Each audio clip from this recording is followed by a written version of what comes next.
Prefeito Otaviano aqui nos nossos estúdios para fazer um bate-papo e falar da gestão, falar também das mudanças. Prefeito, o que significa essas mudanças aí? O senhor apresentando aí novos secretários nessa data de hoje. Boa tarde. Boa tarde a todos os telespectadores. A sociedade vive em permanente mudança. O serviço público é desafiador e também é muito desgastante. Quem se dedica ao serviço público com amor, quem se dedica de corpo e alma, como é a maioria dos nossos servidores, a maioria da nossa equipe, não tem condições de viver a vida toda nisso. Então, o Ramiro é um jovem filho de Lucas, filho de professores, família humilde, fez um trabalho reconhecido durante os quase 3 anos que me acompanhou, e tem seu plano pessoal que ele quer seguir, por isso ele deixou o serviço público. Eu nomeei 2 jovens que têm compromisso com a sociedade, pessoas enraizadas aqui, comprometidas com a vida em sociedade, e preparados para tocar as respectivas áreas, tanto na saúde quanto esporte e cultura, com inovações, com melhorias e com a expectativa que nós temos de cada dia fazer mais e melhor. Bom, prefeito, já aproveitando, nós estamos falando aí, o Ramiro que ocupava a Secretaria de Saúde e o Guinter aí assumindo, né, essa pasta importante. A saúde é, sem dúvida, desde quando o senhor tomou posse aí, a gente sabia que era desafiador pelo crescimento da cidade. É a pasta mais complexa ou como o senhor classifica aí? É saúde ou é educação? Complexidade somos nós, homens e mulheres, crianças, jovens, nós somos seres complexos. Então, o serviço público trata com pessoas, trata de pessoas.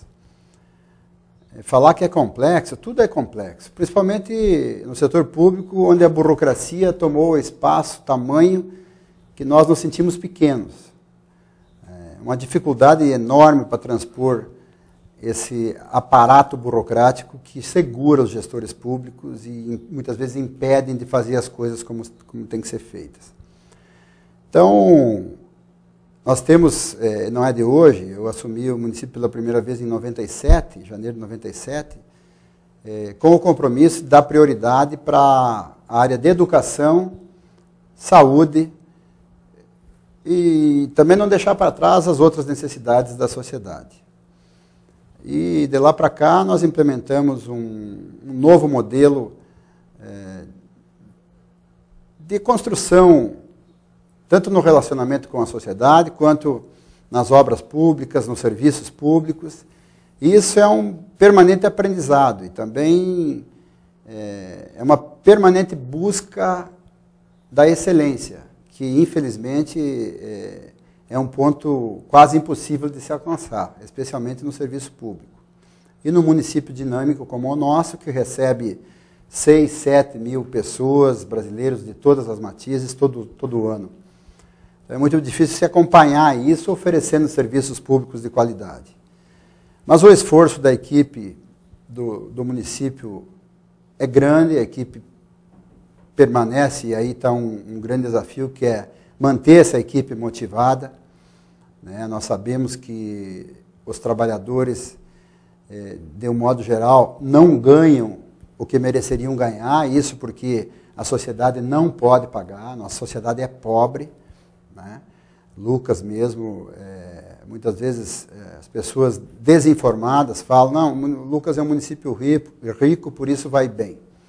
Lucas está no meio, entre os 141 municípios de Mato Grosso, Lucas hoje é o 69º, é o número 69 em receita per capita pública. Nós arrecadamos cerca de R$ 2.300 a R$ 2.500 por habitante ano.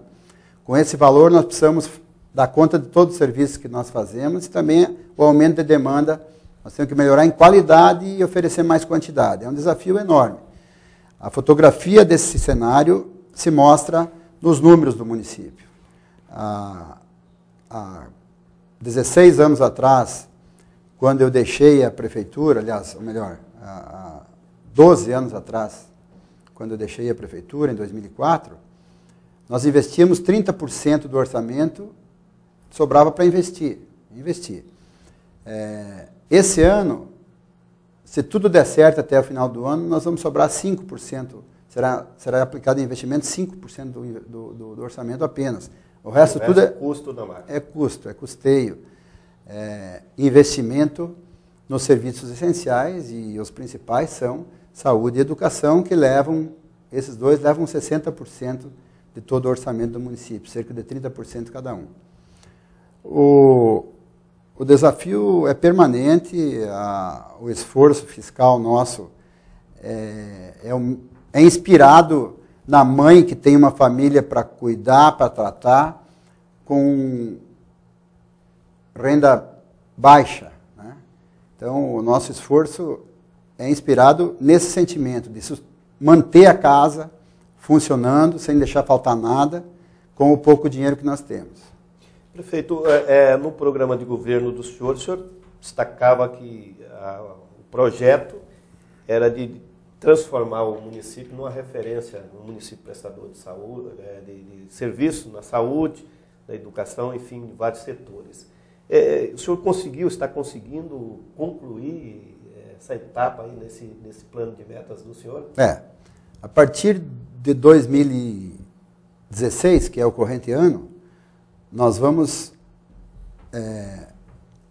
encerrar um ciclo virtuoso na estruturação da nossa saúde, tanto na atenção básica, que com a inauguração do PSF que fizemos a semana passada, nós temos 100% de cobertura na atenção básica, né?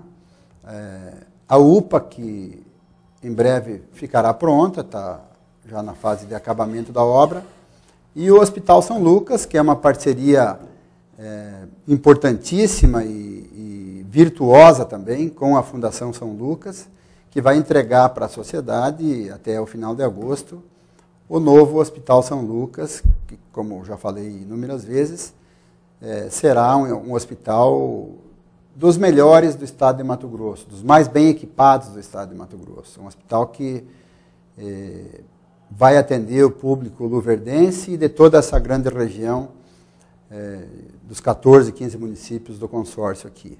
É um estabelecimento que torna Lucas um município referência em saúde, principalmente em saúde do SUS, para o Mato Grosso e para a região centro-norte do estado.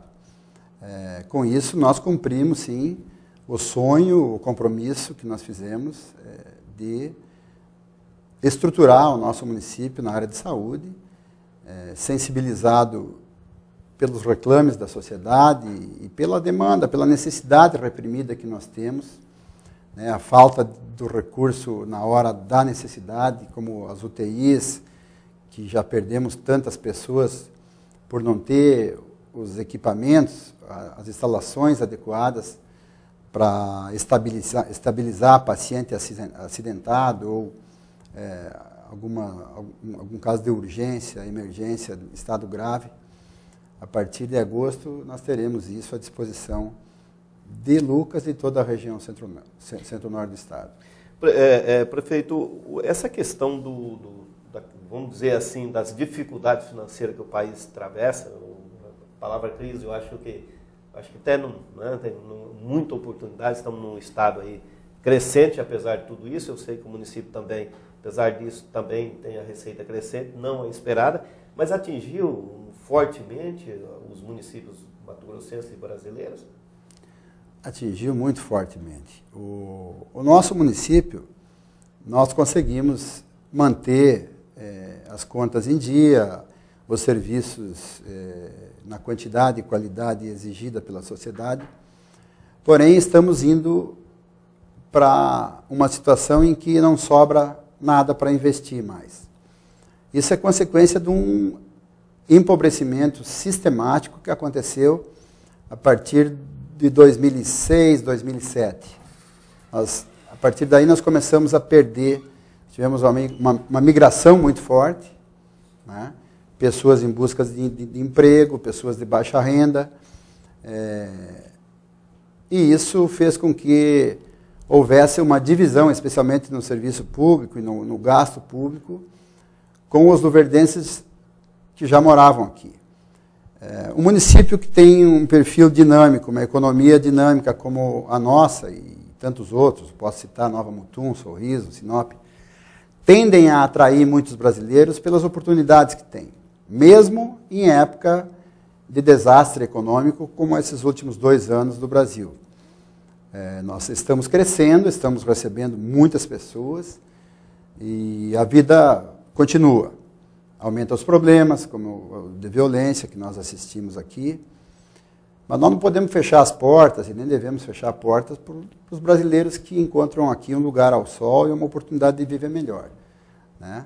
País é isso, país é uma confederação de estados e de municípios, onde o povo brasileiro possa circular e usar o seu livre-arbítrio para escolher o local aonde morar e aonde construir seu sonho.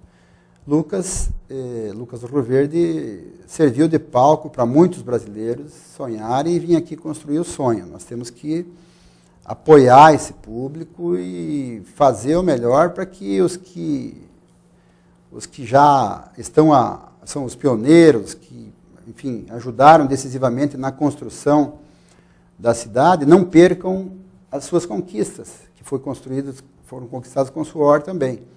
Por isso nós precisamos ter uma cidade organizada do ponto de vista urbanístico, os espaços públicos bem utilizados, a violência ou a criminalidade em níveis que sejam toleráveis, né?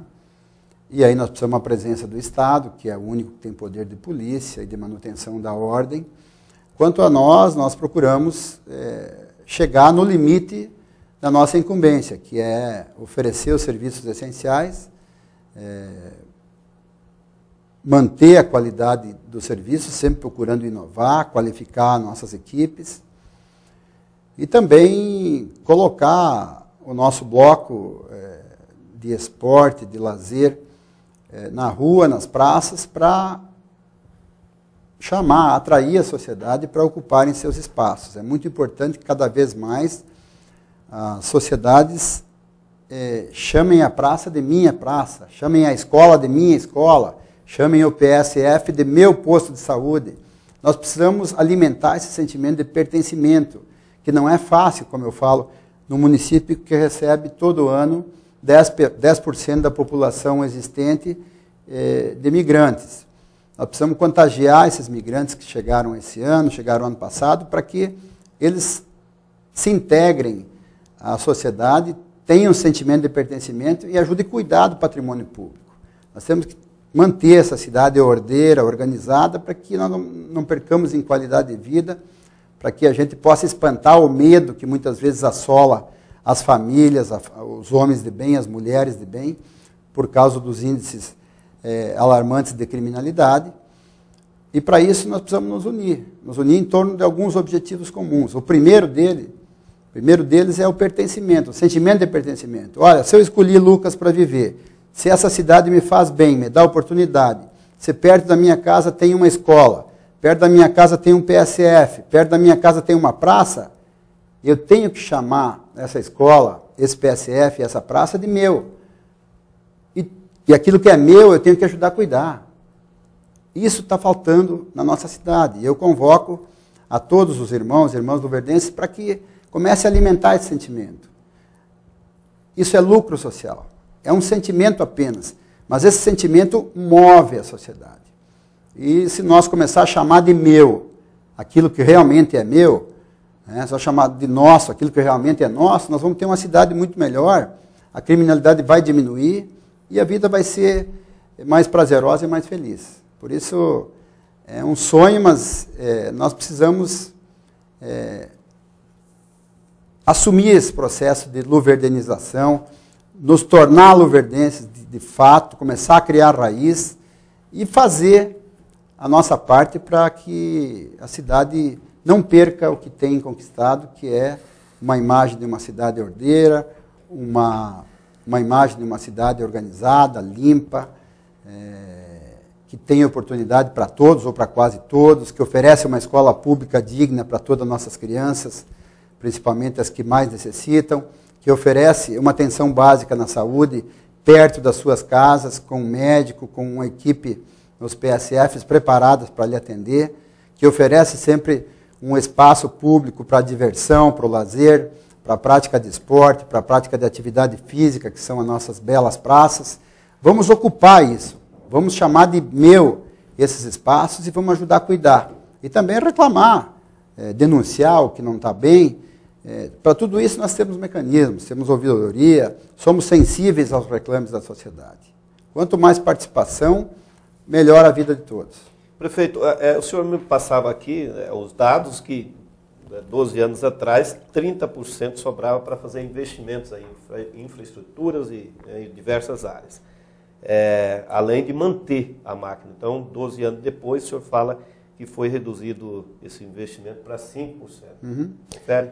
Isso, o município não corre um risco de ir para esse mesmo caminho do Estado, que não consegue administrar nem a folha de pagamento? Isso é um empobrecimento sistemático, né? Mas aí é uma combinação de fatores. É um modelo arrecadatório perverso, onde o município, apesar de ser o ente federativo mais importante, onde todo cidadão vive no município, né? O município é que fica com as migalhas. De toda a receita orçamentária brasileira, 64% vai para Brasília, 24% vai para Cuiabá e do Mato Grosso, né? E entre os estados, né? Somente 12% fica para os municípios. Isso vale para todos os municípios brasileiros, no nosso caso, Mato Grosso. Né? Então, nós ficamos com 12% do bolo todo. E temos que fazer quase tudo, né? O que nós não fizemos, nós ajudamos a fazer, porque o que temos de serviço da União aqui? Nada. O que nós temos a Justiça do Trabalho, o IFMT, que está aí capengando, não mostra serviço, e a homologação das carteiras de trabalho, que vai ter agora, depois de muita humilhação. E ainda assim nós temos que oferecer todas as condições para isso acontecer, né? Então, o pacto federativo é perverso. É preciso acontecer uma reforma urgente, reforma política, reforma da relação entre os entes federativos. O dinheiro tem que ficar perto das pessoas, o dinheiro não pode viajar. Dinheiro que viaja, paga pedágio. Paga pedágio. Perde na ida e perde na volta. Nós estamos vendo aí a corrupção galopando, mas isso não é de agora, né? Isso sempre existiu, agora os poderes, os órgãos de controle, os poderes estão mais rigorosos com o combate. Mas isso mostra o modelo perverso que nós temos. Se o dinheiro ficasse mais perto de quem gera a riqueza e, consequentemente, o tributo, nós teríamos muito mais transparência e mais eficiência no gasto do dinheiro público.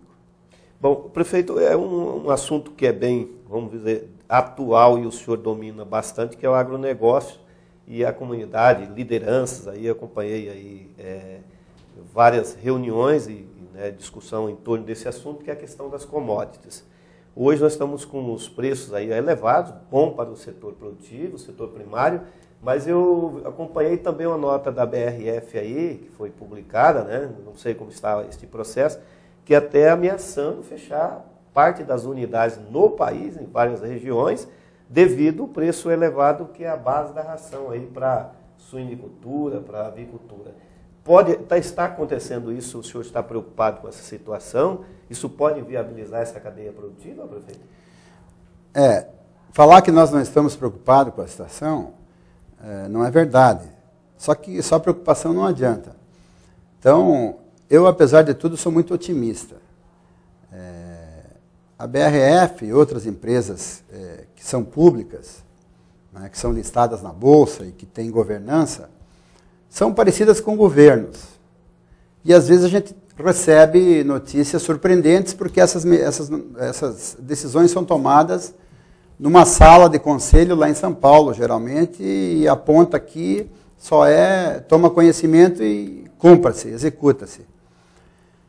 Eu não acredito na diminuição da atividade, principalmente de proteína animal, especialmente de pequenos animais, que é o foco dessas empresas, aqui na nossa região.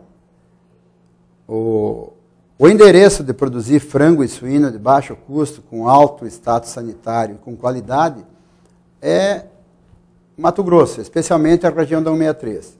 Então, para fechar a unidade de produção aqui, primeiro vai ter que fechar muitas outras em todo o Brasil, onde o milho custa 55, 60 reais. Aqui, apesar de tudo, o milho hoje deve estar a 25 reais, pode chegar a 30 no final do ano, na entre-safra. Mas isso é uma situação pontual, uma situação de época, né? Houve uma falta de controle dos estoques públicos, né?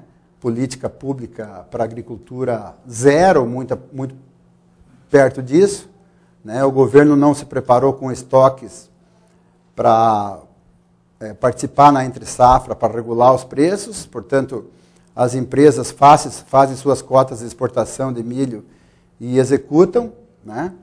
E falta no mercado interno. Quer dizer, espero que agora o Ministério da Agricultura, sendo tocado por um exímio conhecedor dessa área, vá prevenir esses problemas para o futuro, né? Não quero dizer que o governo tenha que ter muito estoque, mas o governo tem que regular, ou taxar, ou incentivar, de acordo com o interesse da sociedade brasileira. Então, esse problema do alto custo da ração é momentâneo. Mesmo assim, o custo mais baixo da ração no Brasil é aqui na 163, nesses municípios, Nova Mutum, Lucas, Sorriso.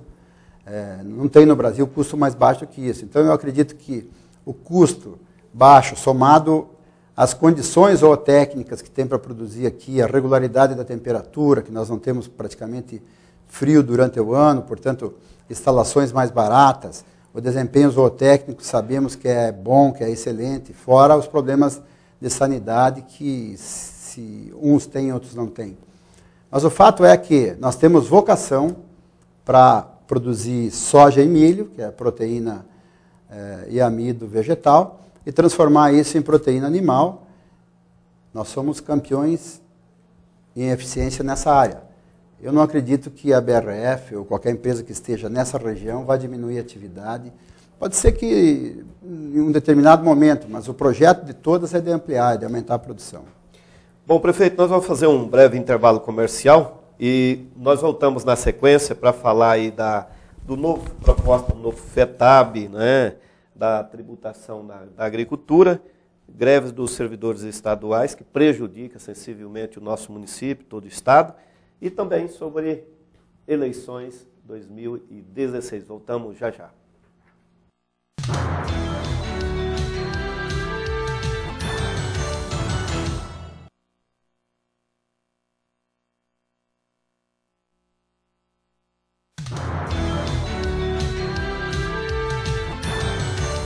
Olá. Muito bem, estamos de volta com o Jornal do Meio-Dia. Estamos num bate-papo, uma entrevista ao vivo com o prefeito Otaviano Pivetto. O prefeito, eu vou ter que, antes disso aqui, eu anunciei alguns assuntos, mas tem uma pergunta da Ana, do bairro Rio Verde, quer saber se as casas, o projeto vai sair este ano, né? Minha Casa Minha Vida. Tem o projeto em andamento, né, prefeito? Está em andamento. Isso depende da Caixa Econômica. Da Caixa Econômica e da construtora. A nossa parte foi feita, está pronta. Não é nós que decidimos tudo, né? Essas casas são financiadas pela programa Minha Casa Minha Vida. Por algum tempo foi cortado os recursos. Teve também problema de uma das construtoras não foi bem, foi transferido para outra construtora, atrasou um pouco. Mas ela tem que procurar ver com a Janice lá, as pessoas cadastradas já foram, inclusive, pelo município, feito todas as visitas e definido os contemplados. Agora está na mão da Caixa Econômica e a construtora.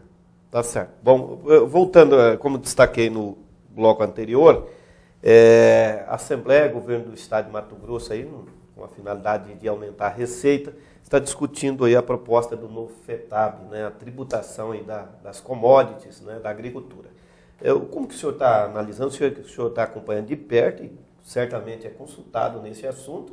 Como o senhor está vendo tudo isso, prefeito? Olha, para uma sociedade que já paga próximo a 40% de tudo que produz em impostos, né, é muito ruim falar em aumento de taxa ou de imposto. Nesse caso, o debate está acontecendo e há uma proposta do governo de, com esse dinheiro arrecadado, fazer determinadas obras estruturantes que vão fazer com que o setor que está pagando essa conta tenha benefício e consiga, no médio e longo prazo, se ressarcir disso. Então, é uma espécie de negociação que está sendo feita. Agora, é preciso que o governo aplique nessas obras, investimento, tudo investimento, né? E nas obras que estão sendo negociadas, que o Mato Grosso precisa e que são imprescindíveis. O medo é que aprova-se mais um imposto para fazer escolas novas, para estruturar melhor a segurança, para fazer algumas estradas estratégicas, e depois não se faça, como já aconteceu muito no passado. Se esse recurso for para o objeto que está sendo discutido, eu sou favorável, eu acho que o setor produtivo também é favorável.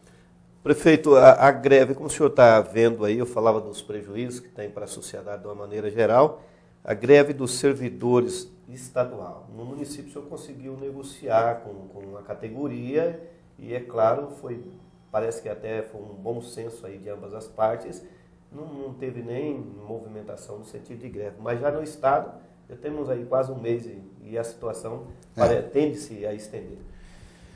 O que está acontecendo, na minha opinião, é o pior dos mundos. É o jogo do perde-perde. Todo mundo perdendo, né? De um lado, o governo tentando explicar que, por diversas razões legais e econômicas, financeiras, não pode dar o reajuste que foi prometido lá atrás pelos outros governos, porque o Brasil mudou, a economia mudou e nós estamos vivendo uma crise. Essa crise está batendo na porta de todo cidadão, inclusive dos trabalhadores do Estado. O que ocorre é que algumas variáveis nos intrigam. Por exemplo, o servidor público que é concursado, ele tem estabilidade. Estabilidade é um belo de um seguro. Quem não pagaria um seguro para ficar a vida inteira garantido no emprego sem ter um risco de ser demitido? Né? Então, se eu tenho estabilidade, eu não posso querer o melhor salário também. Né? Porque tem esse seguro. Os trabalhadores comuns da iniciativa privada estão perdendo seus empregos. Né? Muitos, no Brasil nós temos mais de 11 milhões de desempregados, enquanto os servidores de carreira que devem um serviço à sociedade, que está pagando, não é o governo, né? Nós pagamos o serviço, ficamos amargando essa situação de incerteza, de perda de tempo, né? De perda de energia. Eu considero a greve abusiva, eu sou contra. Eu sou contra, inclusive, a continuidade da estabilidade do emprego. Nós temos experiências na prefeitura, por exemplo, do mau negócio que é para a sociedade oferecer estabilidade para o servidor público. Não sou contra o direito adquirido. Quem já tem esse direito, pois fique com o direito. Adquiriu a lei, mas eu sou a favor de uma reforma. Nós precisamos mudar a lei. O servidor, ou o trabalhador, ou o funcionário público, ele tem que ter o mesmo direito e as mesmas obrigações do trabalhador da iniciativa privada. Não é possível. Nós estamos criando um apartheid no Brasil. Daqui a pouquinho a grande revolução brasileira vai ser os servidores públicos contra os desempregados. Porque não tem como explicar, é uma incoerência. O Brasil passando pelo que está passando e nós fazer greve ainda para aumentar o tamanho da crise. Para piorar, por exemplo, a educação, que já é uma das piores do Brasil. É a pior do Centro-Oeste, está entre as 3 ou 4 piores do Brasil a educação. E como é que se justifica isso? Já que o Estado gasta, neste ano, 2 bilhões e 400 na educação, para 400 mil alunos. Portanto, investe 6 mil reais por aluno, o Estado investe. Investe 6 mil reais por aluno ano. É o mesmo que nós investimos aqui em Lucas, no município. Como que as coisas não acontecem? O Estado tem 39 mil professores para 400 mil alunos. Portanto, é um professor para cada 11 alunos. O nosso município tem um professor para cada 18 alunos. A estrutura é ineficiente, a qualidade do gasto é muito ruim. Eu não vou dizer, porque eu não estudei a fundo, que poderia se pagar salário melhor. Poderia. Estou falando que o Estado tem 1,5 vezes mais professores do que a iniciativa privada, do que o próprio município de Lucas do Rio Verde. Entendeu? Então, se você tem 1,5 vezes a mais pessoas, o que uma pessoa poderia fazer, precisa 1,5 pessoas, o salário vai ter que repartir para os dois. Nós não podemos querer aumento de salário se nós não aumentamos a eficiência, se a qualidade do ensino não melhorou. Nós não temos qualidade no ensino. Né? Isso está comprovado. Mato Grosso está no fim da fila dos piores ensinos do Brasil. Então, estamos investindo R$6 mil por aluno no ano. Os trabalhadores da educação estão em greve, portanto, vai ser um ano cuja qualidade do ensino vai ficar ainda pior. Não venha me dizer que vai recuperar em sábado e domingo, que a gente sabe como é que é essa recuperação, né, ou em período de férias. É o jogo do perde-perde. E quem paga a conta é sempre os mesmos. É quem sua a camisa, quem trabalha, né, de sol a sol, arriscando a perder o emprego, porque não tem estabilidade, não tem garantia de renda, não tem nada. Por que os servidores, os trabalhadores da iniciativa privada não entram em greve? Muito em greve de medo de perder o emprego. Agora no Estado, não.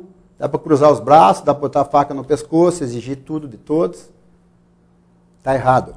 Está errado. Nós temos que mudar esse status, esse estado de coisa precisa mudar. Quem tem direito adquirido, tudo bem. Agora, chega de dar estabilidade, porque, aliás, o setor público é o que mais recruta talentos hoje para si, com uma concorrência desleal com a iniciativa privada. Não tem como um país crescer, sendo que o sonho do nosso jovem é fazer concurso público. Sonho número 1 dos nossos jovens talentosos é fazer concurso público. Por quê? Porque lá tem estabilidade, lá ninguém mais me tira do emprego. Está errado. Esse sistema vai quebrar, né, prefeito? Porque não, já quebrou. Sustenta, né? Já quebrou. O sistema está falido. Está na hora de tomar a decisão. Eu espero que o Congresso Nacional, que é o novo presidente em exercício aí, aproveitem o ensejo que o país está na lona e tomem essa decisão. Bom, eu tomaria. Eu tomaria. Para nós entrar nessa questão política, eu gostaria que o senhor falasse da reforma política. O senhor acredita que agora é hora da sociedade se levantar e fazer, já que está... Só esqueci de dizer, sabe quanto custa um dia de greve da educação no estado de Mato Grosso? 3 milhões. 3 milhões por dia. Por dia. Sabe quanto custa aqui em Lucas do Rio Verde? 250 mil por dia. Então tem um custo para a sociedade esse aí. Desculpa. Estou enganado.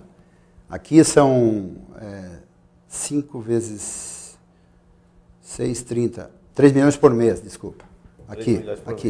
Prefeito, não seria agora, com esse embate político, vamos dizer assim, para mim que eclodiu aí esse sistema político, a hora da sociedade brasileira se levantar e exigir essas reformas? O senhor não acredita que seja isso? Porque nós estamos querendo achar um líder, não sei se o senhor faz essa leitura. A sociedade brasileira quer encontrar um líder aí que possa fazer todo aí, sei lá, resgatar essa autoestima do país na questão política. Nós estamos num vácuo de liderança, né? Nós temos que eleger princípios, não é não? Mas a realidade que nós estamos vivendo hoje, nós estamos vivendo um período de pós-guerra. Os políticos do sistema foram atacados, foram bombardeados. Foram expostos como já deveria ter sido há muito tempo. Nunca no Brasil tinha se dado foco aos corruptores, aos empresários, aos mega empresários, empresas que centenariamente assaltaram os cofres da nação e comprometeram gerações por isso. Pela primeira vez está acontecendo isso. Então isso é importante. É importante também que os políticos foram expostos, né? Primeiro o PT, agora o PMDB, e todos os partidos, têm seus problemas. Talvez muito mais pelo sistema político partidário pelo sistema eleitoral do que pela vontade de alguns. Como é que se faz campanha política milionária, como sempre é feita no Brasil, sem que se arrume doação, principalmente de empresas, que, graças à Justiça Eleitoral, será vetado a partir daqui. Mas qual é a empresa que tem interesse? Vou citar um exemplo. Uma grande empresa do ramo de carnes do Brasil levou uma caçamba de dinheiro e vasculou na frente do comitê da Dilma, na eleição passada. Outra caçamba de dinheiro foi vasculada na frente do comitê do Aécio Neves. A mesma empresa. A maior do mundo de carnes. Primeiro, é uma indecência de quem decidiu fazer isso, ou seja, a empresa e seus mandatários dão uma prova de oportunismo, de falta de civismo, né? Porque fica em cima do muro, apostando, agradando as duas partes, para depois ter suas benéficas, como não podia ser diferente. Como é que nós vamos esperar que esses políticos vão ter liberdade para trabalhar em favor do povo? Os deputados que se elegem bancados por empresa A, B, C, D, ou setores da economia, e só fazem aquilo, esquecendo que existe sociedade. Está errado. Então, a reforma política, ela tem que vir a partir daqui, que o momento é sugestivo, porque os políticos caíram na real, né? Não tem mais ninguém em condições de ficar pregando moralidade, dizendo que defende a Lava Jato. Independe se defende ou não, a Lava Jato é uma instituição brasileira. Chegou a hora de mudar o Brasil. Quer dizer, aconteceram fatos, traumas para uns, mas revelações importantes para a sociedade, de que é possível acabar com a bandalheira e é possível ter homens públicos e políticos comprometidos com o bem-estar da sociedade. Agora preciso avançar, a começar pela reforma política, eleitoral, e depois as outras reformas, tributárias, o Pacto Federativo, dar mais autonomia aos municípios, responsabilizar mais os municípios, porque é um desespero. Eu converso com meus colegas prefeitos por aí afora, é uma humilhação você ser prefeito hoje. É uma humilhação. Você tem que pedir de pires na mão, tem que fazer 10 viagens para poder assinar um convênio, aí depois não libera o dinheiro por alguma razão. Olha, é impossível alguém que tenha o que perder permanecer na política. É impossível. Só por muito amor, muita paixão mesmo. Bom, o senhor falando nesse assunto, a AMM revelou, a Associação Mato Grossense dos Municípios, que cerca de 10 prefeitos não vão à reeleição este ano, né, devido aí à situação econômica dos municípios. No caso aqui, Lucas, aí, o senhor vai à reeleição ou como está tudo esse...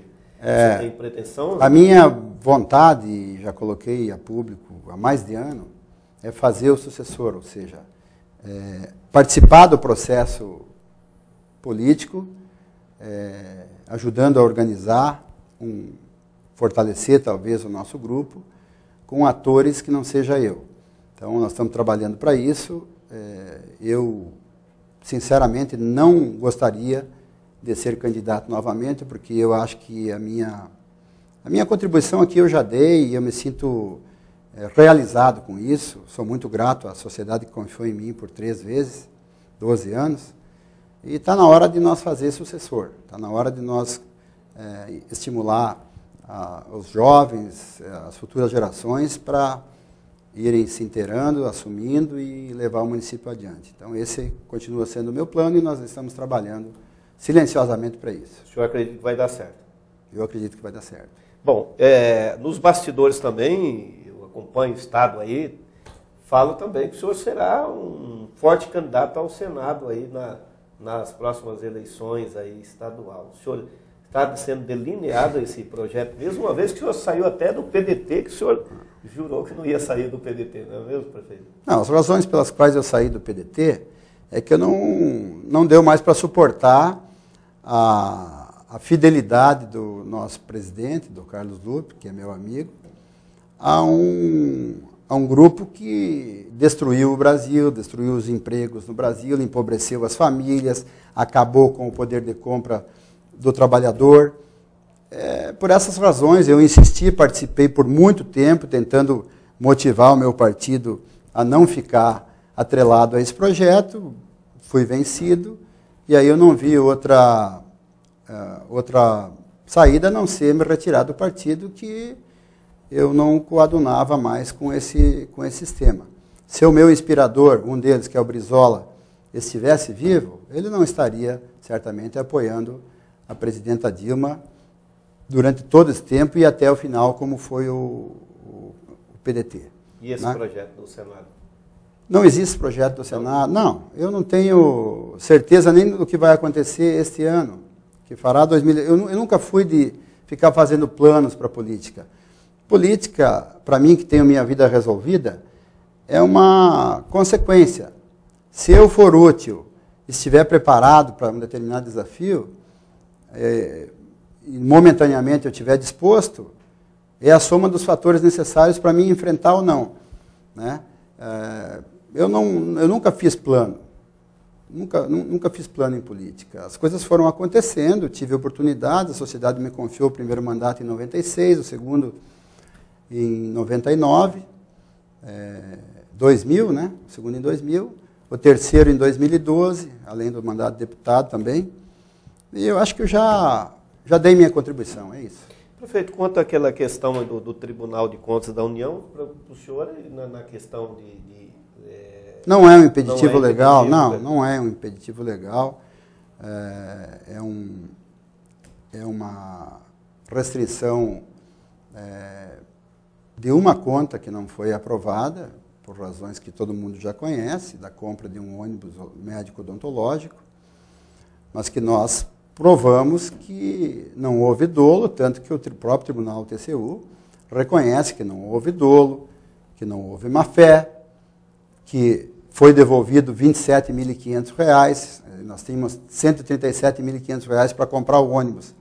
Como em tudo que nós fazemos, nós sempre procuramos comprar pelo menor preço, nós compramos por 110, portanto sobrou R$ 27.500, foi devolvido para o Ministério da Saúde. Com isso a gente demonstra que não houve dolo. A acusação é de que nós pagamos R$ 11.000 a mais do que poderia ter pago. Aí é uma discussão meramente de uma avaliação do determinado conselheiro do TCU. Interpretativa. Uma interpretação dele que nós não aceitamos e entramos na justiça, mostrando que nós não cometemos nada de errado e, enfim, não temos nenhuma culpa nessa situação e como esse processo não foi ainda nem avaliado pela justiça, nós gozamos dos plenos direitos políticos e não tem problema nenhum quanto à elegibilidade. Tranquilo. Prefeito, muito obrigado pela presença aqui. Eu acho que foi muito bom, esclarecedora a presença do senhor aí. Desejo aí que o senhor tenha saúde e sabedoria para continuar tocando aí o município. Obrigado. Né? E aí que possa, né, senhor, falando aí da pretensão do senhor aí de colocar o sucessor, que possa ser um sucessor que esteja aí também correspondendo com os anseios da população. Certamente. Então, vamos prestar muita atenção nisso. Sempre fizemos isso. Tá certo.